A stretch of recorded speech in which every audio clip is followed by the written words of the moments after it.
तो नमस्कार, एक बार फिर से आप लोगों के सामने हाजिर हैं। इस वक्त सबसे ज्यादा चर्चा सोशल मीडिया पर इंग्लैंड की टीम की हो रही है, क्योंकि इंग्लैंड ने जिस तरीके से पाकिस्तान को रावलपिंडी टेस्ट मैच हराया, उसके बाद में इंग्लैंड टीम की अप्रोच, उनकी सोच, उनकी रणनीति, कैप्टन बेन स्टोक्स की रणनीति के बारे में लगातार चर्चा हो रही है। क्योंकि इंग्लैंड की टीम की अगर मैं आप लोगों को बात बताऊं तो पिछले 8 मैचों में से इंग्लैंड की टीम ने 7 मैच जीते हैं मेरे भाई।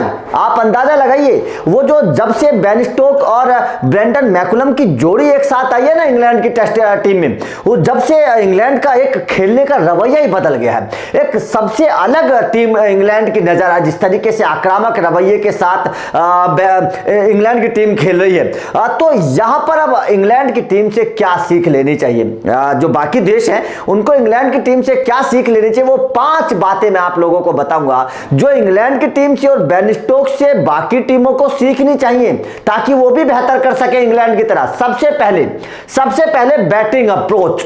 देखिए, बैटिंग अप्रोच बहुत जरूरी है। हम क्या होते हैं कि टेस्ट की तो बात छोड़िए, T20 में भी टेस्ट वाली बल्लेबाजी करने लगते हैं। बहुत दबाव के साथ हमारी भारतीय टीम खेलती हुई नजर आती है। आपने देखा होगा टीम इंडिया के बारे में, आपने देखा होगा T20 विश्व कप की बात ले लीजिए, कितनी स्लो बल्लेबाजी भारतीय टीम ने की, जबकि इंग्लैंड के आप अंदाजा लगाइए जोस बटलर ने कितने आक्रामक अंदाज में बल्लेबाजी की थी। आपको तो याद होगा ना वो मैच। तो ऐसे में आपको अपनी बैटिंग अप्रोच के बारे में सोचना चाहिए। अगर आप दबाव में खेलेंगे, अगर आप प्रेशर में खेलेंगे तो विपक्षी टीम आप पर हावी हो जाएगी। जबकि इंग्लैंड की सीधी सीधी मानसिकता है कि भाई आते ही अटैक कर दो, आते ही रन बनाने शुरू कर दो, ताकि विपक्षी टीम शुरुआत में ही प्रेशर में आ जाओ, फिर उस पर हावी होकर बैठ जाओ। तो बैटिंग अप्रोच सबसे पहले जरूरी है। टीम इंडिया को भी इस बारे में सोचना पड़ेगा, बाकी टीमों को ये सीख लेनी चाहिए कि भाई अगर आप पॉजिटिव बैटिंग अप्रोच से खेलोगे तो कहीं ना कहीं आप विदेशी टीमों पर हावी हो जाओगे। तो पॉजिटिव बैटिंग अप्रोच किसी भी फॉर्मेट में बहुत जरूरी है। Number 2, captaincy. किसी भी फॉर्मेट में कैप्टनसी, महेंद्र सिंह धोनी की चर्चा क्यों होती है? इसीलिए होती है ना क्योंकि उनकी कैप्टनसी बहुत सॉलिड थी। वो कप्तानी के मामले में बेहतर फैसले लेते थे, कप्तानी के मामले में वो बहुत अलग थे। तो इसी तरीके से कैप्टनसी, अब जिस तरीके से इंग्लैंड ने पाकिस्तान के सामने पारी घोषित की, तो वो पारी घोषित होने के बाद 100 से ज्यादा ओवर बच रहे थे और केवल 322 रन के आसपास पाकिस्तान को बनाने थे। तो ऐसे में हर कोई भी बोलेगा कि भाई सपाट पिच है, सपाट पिच पर 100 ओवर से ज्यादा खेलने हैं, 322 रन के आसपास बनाने हैं, तो पाकिस्तान के, और वो भी अपने घर में पाकिस्तान को बनाने हैं, तो कोई भी बोलेगा कि भाई ये क्या कर दिया इंग्लैंड ने, ये बेन स्टोक्स ने कैसा फैसला ले लिया। लेकिन भाई वो दिलेरी दिखानी होती है, वो दिलेरी दिखानी होती है। बेन स्टोक्स ने साफ कह दिया था कि हमारी टीम का कोई भी खिलाड़ी मैच को ड्रॉ कराने के लिए नहीं खेल रहा है, हम जीतने के लिए खेल रहे थे। और जीतने के लिए आपको रिस्क लेना पड़ता है, कप्तानी के तौर पर आपको बड़े फैसले लेने पड़ते हैं। आप हार से अगर डरोगे तो फिर आप कभी बड़े फैसले नहीं ले पाओगे। हार से नहीं डरना है, आपको जीतने के लिए जाना है, तो आपको रिस्क लेना पड़ेगा। और कप्तानी के तौर पर उनकी कैप्टनसी की इस वक्त काफी चर्चा हो रही है, जिस तरीके से उन्होंने दिलेरी वाला फैसला लिया और बेहतर तरीके से अपनी टीम पर भरोसा रखा। तो यह चीज भी सीखनी पड़ेगी, कैप्टनसी कैसे करनी है, कैसे बड़े फैसले लेने हैं, यह भी बेन स्टोक्स से सीखने की जरूरत है। अब है तीसरा, निस्वार्थ भाव। निस्वार्थ भाव से कप्तानी। आप अगर अपने बारे में सोचने लगेंगे, अपने रिकॉर्ड्स के बारे में सोचने लगेंगे, अपनी कैप्टनसी को बचाने के बारे में सोचने लगेंगे, तो आप कभी भी बड़े फैसले नहीं ले पाएंगे। भारत में अक्सर ऐसा देखा जाता है, अपनी कैप्टनसी को बचाने लगते हैं खिलाड़ी, अपने रिकॉर्ड्स को बनाने के लिए अपने विकेट को बचाने लगते हैं खिलाड़ी, जबकि इंग्लैंड की टीम में ये चीजें नजर नहीं आई।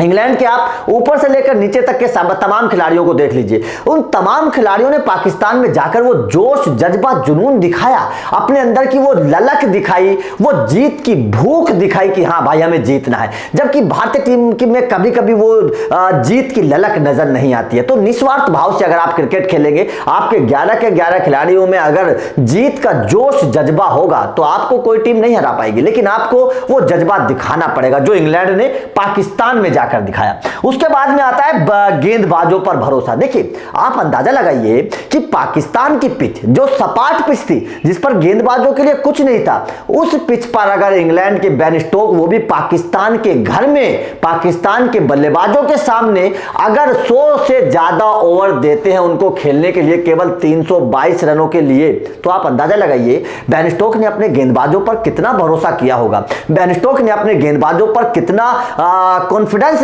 दिखाया होगा कि भाई आप कर सकते हो। बेन स्टोक ने अपने गेंदबाजों पर भरोसा जताते हुए दिखाया कि भाई आप इसको हासिल कर सकते हो, आप इस लक्ष्य को बचा सकते हो, आप 100 ओवर के अंदर पाकिस्तान को ढेर कर सकते हो। यह भरोसा अपनी टीम पर जताना पड़ेगा कप्तान को, यह भरोसा अपने गेंदबाजों पर जताना पड़ेगा कप्तान को, वरना आप बड़ी टीम नहीं बन पाएंगे, आप बड़े मैचेस नहीं जीत पाएंगे। अगर आप सेफ खेलेंगे, अगर आप सेफ तरीके से फैसले लेंगे तो आप कभी भी बड़े मुकाबले नहीं जीत पाएंगे, इतिहास नहीं रच पाएंगे। इसीलिए बेन स्टोक की कप्तानी की चर्चा हुई, उन्होंने अपने गेंदबाजों पर भी उस सपाट पिच पर भरोसा जताया और फिर गेंदबाजों ने उस भरोसे पर काम करके दिखाया। आप एंडरसन की बात करिए, कमाल की गेंदबाजी, उन्होंने 4 विकेट चटकाए। रॉबिन्सन की बात करिए, कमाल की गेंदबाजी उन्होंने की।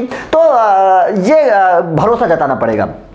उसके बाद में रणनीति, ये मैन होती है, रणनीति मैन होती है। अगर आपको कोई बड़ा मुकाबला जीतना है, टेस्ट मैच खासतौर पर, क्योंकि टेस्ट मैच 5 दिन का होता है, अलग अलग सेशंस होते हैं, हर सेशंस को आपको जीतना होता है, हर सेशंस के लिए अलग अलग रणनीति बनानी होती है, किस सेशन में कैसी बल्लेबाजी और गेंदबाजी करनी होती है, ये रणनीति बनानी होती है। तो इस रणनीति के तौर पर भी मुझे बेन स्टोक बहुत बढ़िया नजर आए। आपने जब पहले बल्लेबाजी की तो आपने शुरुआत से आक्रामक बल्लेबाजी की, आपने पहला सेशन अपने नाम कर लिया, आपके दोनों बल्लेबाजों ने शतक लगा दिया। तो यहां पर उसके बाद में जब आपने आखिर में दूसरी पारी में आपने बल्लेबाजी की, वहां पर आपने आक्रामक बल्लेबाजी की, आपने शुरुआत से ही उनके गेंदबाज, पाकिस्तान के गेंदबाजों के खिलाफ आक्रामकता अपनाई। तो ये रणनीति बनानी पड़ती है हर सेशन के लिए। जब आपने गेंदबाजी शुरू की तो आपने अपने गेंदबाजों के तौर पर रिवर्स स्विंग क्योंकि मिल रही थी गेंदबाजों को, तो फिर गेंदबाजों के तौर पर आपने बेहतर इस्तेमाल किया।